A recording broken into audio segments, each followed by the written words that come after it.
Mömin qadınlara de ki, gözlərini haram buyurulmuş şeylərdən çevirsinlər, naməhrəmə baxmasınlar, ayıb yerlərini zinadan qorusunlar və ya örtülü saxlasınlar.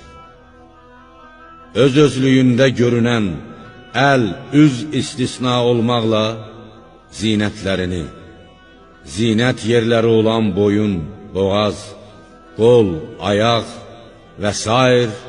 naməhrəmə göstərməsinlər. Baş örtüklərini yaxalarının üstünə çəksinlər, boyunları və sinələri görünməsin.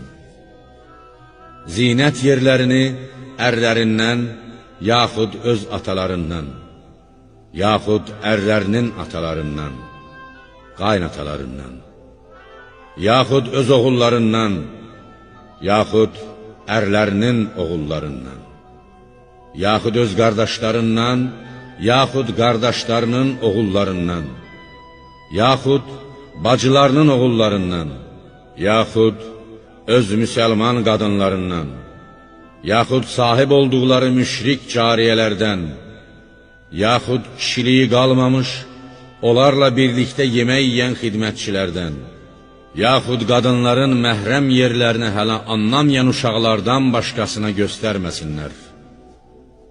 Gizlətdikləri bəzək şeylərini, xalxallarını göstərmək üçün ayaqlarını yerə və ya bir-birinə vurmasınlar.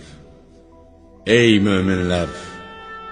Hamınız Allaha tövbə edin ki, nicat tapasız.